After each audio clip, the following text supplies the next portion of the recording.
What really surprises me of being a therapist is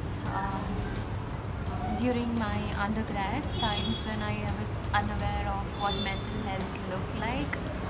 A lot of things looked impossible, sometimes really distressing, and that there's no way out.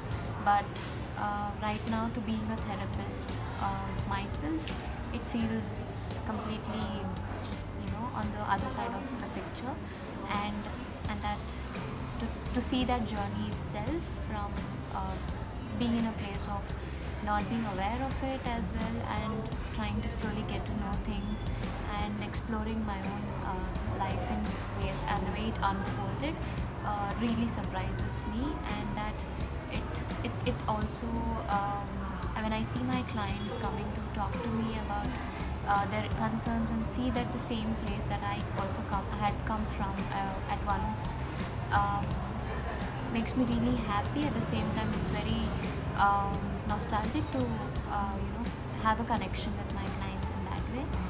And yeah, it's still surprising. The journey is yet very surprising. Thank you. Um, One of the most surprising aspects of being a therapist, and I'll speak a little bit about being a therapist at PFP, that was more surprising than being a therapist in general, is the fact that we're allowed to bring ourselves into therapy. And I was thinking about, when I was trying to answer this question, I was thinking about how we're taught to be, like the blank slate and all of those kinds of things, and that's not necessarily how we are as therapists at PFP. And since this is the first place I've worked at, that experience sort of has come out for me a lot more, and that's been the most surprising part of it.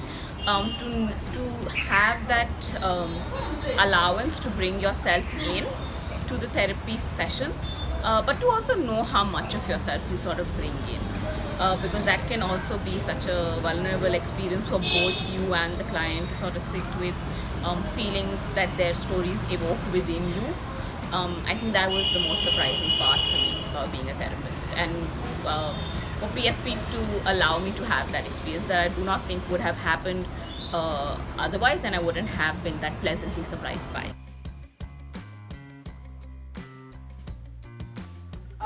So some of the myths that come with therapy are that therapy is a quick fix, that we are going to give you advices, suggestions, or some solutions, or some tips or tricks to deal with the problems and deal with life.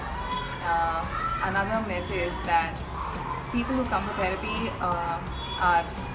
there's something wrong with them, that they are struggling with something, or they're having a disorder, a mental illness.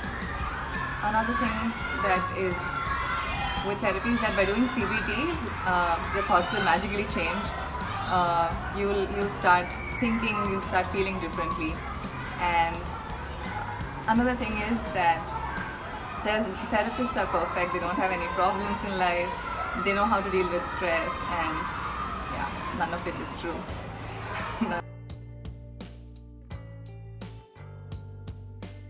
Yeah, challenging parts, that's like one of the most important thing is being empathetic, and we have to listen very carefully, also need to feel what they are feeling, and then we are putting again that, yeah, in this thing sometimes that something or other thing may trigger our past, and we may get carried away and the need to come. Yeah, that is one of the main challenges. And another thing is, another challenge is that is a fineness balancing between meeting clients, taking their staff, as I mentioned before, and then sometimes that stuff might be completely opposite with our own value system, and literally feeling that I don't want to do that, but still we need to tell. At the same time, we have to encourage them to grow. So this is the toughest part, and where we can do is like, yeah, it's like we have to keep that our values also safely and with the maintaining dignity. It's not that we are putting it down. So yeah, a little bit a tough part of that. One and final thing, one more thing is adding someone into the therapy, like management, if it's a school therapy, school children, management will involve. Also, some of the parents and spouse or someone. We know that we can't share, and they expect us to share some things, and that is one part. And another one is especially the finances. Actually, they are no way connected with the client, but still they show a lot of interest. That is to handle those things. That is, and they give their own feelings, thinking that the therapist is a musician and will make everything within 24 hours and gives the advices. Yeah, that is a part, a tough part where I feel. Yes, of course, finally I feel that life is a challenging. We are managing that.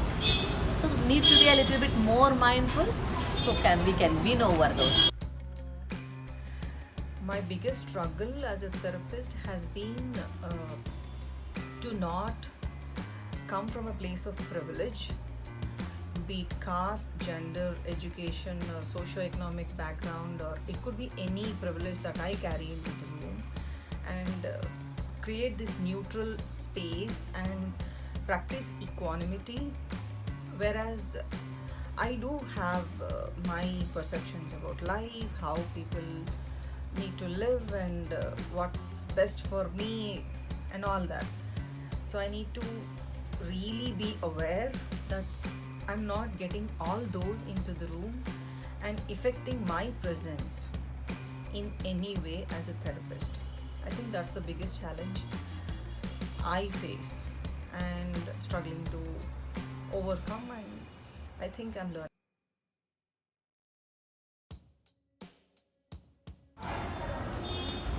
So, according to me, the biggest obstacle for a client would probably be the stance that he gets in the therapy, and and it's like whether to look at whether he or she is ready for the therapy, and also what kind of beliefs they have towards the therapy as a process. And I think one more obstacle could also be the outcome that they want from the therapy. Like, do they want it to be an immediate outcome, or are they like willing to wait and see how this counseling process works for them? So I think these two, according to me, would be the biggest obstacles.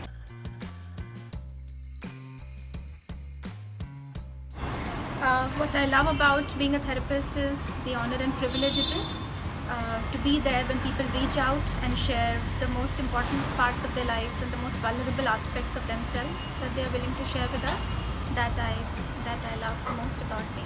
What I love about being a therapist is the heartfelt conversations I'm able to have one-on-one with people that I see. I think it's such a difficult world that we live in, and we have to wear such masks on an everyday basis.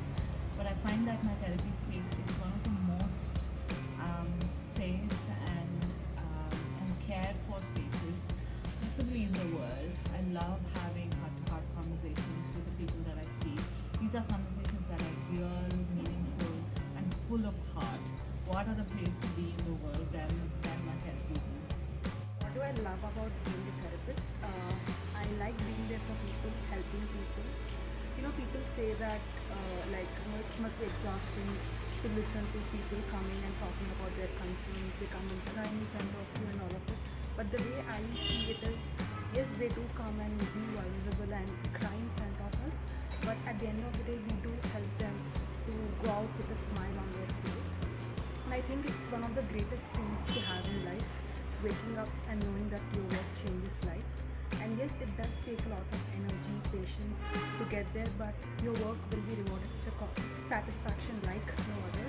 So yes, I like helping people, and I also feel that there can be a lot of things which you learn from your clients, which would help me as an individual and also as a therapist.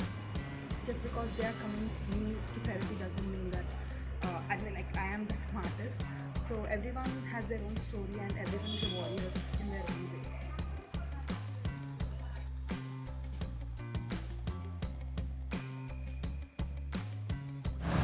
One advice I would offer to lead a meaningful life is to pay attention to breath. Just remember to breathe. When you do that, you bring attention to not only your body but also your mind. And it seems to be the only reality of the present moment. It is not only the advice that I give clients, but an advice that I follow for myself.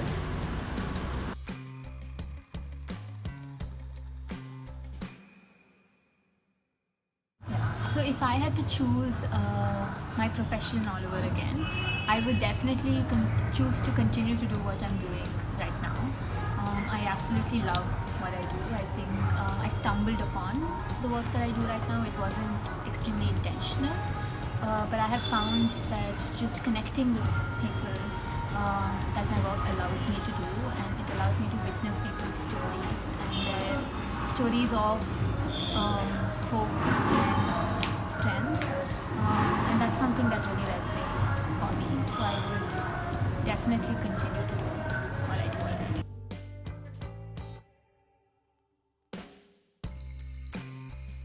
The one thing that I want my clients to know, or all people who want to go to therapy, is that therapy is a safe space, a space where you can open yourself up, trust the other person, and also feel that they're not being judged. Because as a therapist, all what we want to do is to be there for you, to walk in your path, to be along with you in your journey, and not a place where we are giving you advice, or not a place where we are one power up than you, but someone who's walking along with you in your journey. Thank you. Hi all. If there's one thing that I wish the clients know about therapy is firstly, the act of coming in for therapy is an act of self-care, and secondly, to sort of answer to that question, one thing that I would like the clients to know about therapy is it's a collaborative work, and it's an ongoing process.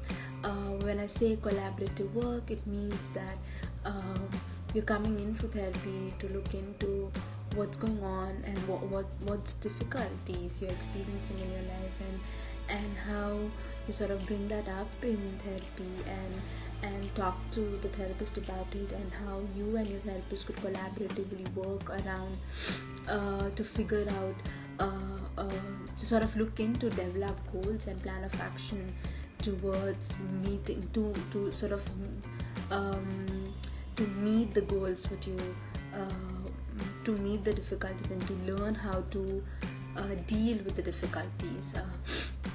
And one thing I really say to my clients in the very first conversation is that I'm completely new to your story, and you're completely new to my process. So allowing each other to be able to having that stance, having that open stance to know what can this person, in which way can this person be helpful for me, and then sort of allowing sort of having the transparent conversations with one another, to make it more collaborative, to make it more effective for the client coming in. And yeah, it's an ongoing process, and it's a collaborative work, and when I say this, that on the other hand, there is nothing called as there is nothing called as a quick fix in therapy, but on the whole, there is what I really want to share from you guys is there is no shame in having mental illness, and the act of acknowledging it and bringing it up with the therapist or someone who you trust more is an act of self-care. Thank you.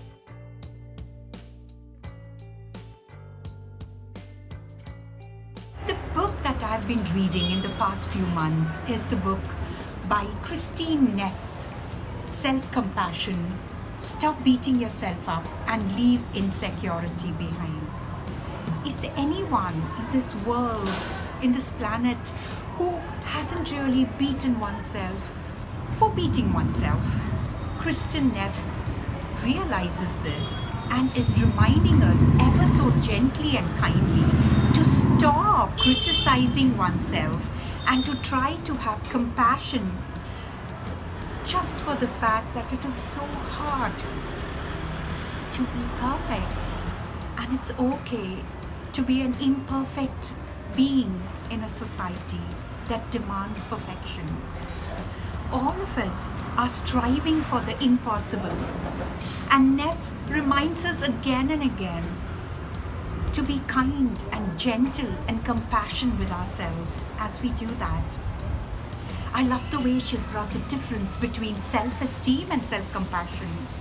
All the time I want to strive for something, all the time I want to achieve something, and all the time there are parts of me competing with somebody else.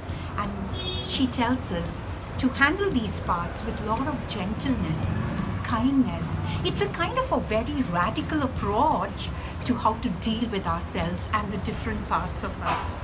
Self-compassion emphasizes that we have connection with each other, and so it creates a sense of connection with the entire humanity.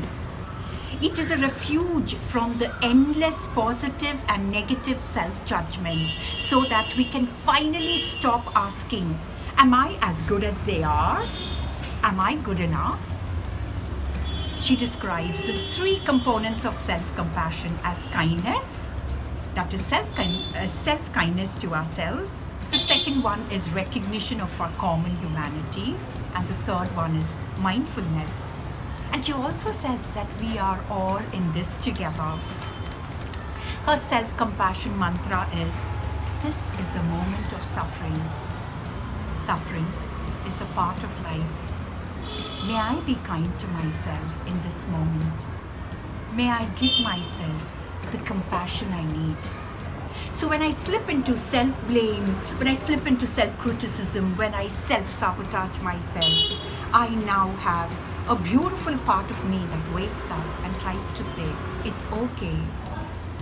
Just be kind to yourself, just be compassionate, and it's possible for me to embrace that part that is feeling very low.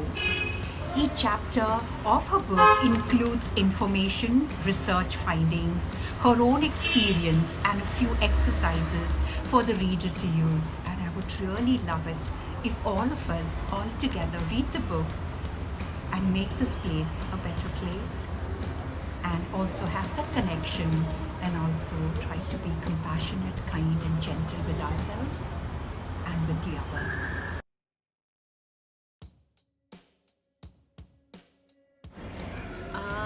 When I feel stressed, there are a couple of things that I do for myself. One of the things that I do is just spend time with people I love, because I think I get a lot of energy from the people around me, and that helps me cope. I love just venting out. Yeah, that's one of the things. I think the other things that I do is I treat myself maybe with the food that I like, or watching something that I like, or just like maybe getting like a haircut, or just grooming myself. I also end up doing something really adventurous, spontaneous sometimes. Like I just go for like long rides, listen to music. Yeah, or just go somewhere where I can just spend time with myself and the nature. Yeah, because I love looking at the sky, I love looking at the patterns of birds, at the stars. So yeah, I guess that's about it.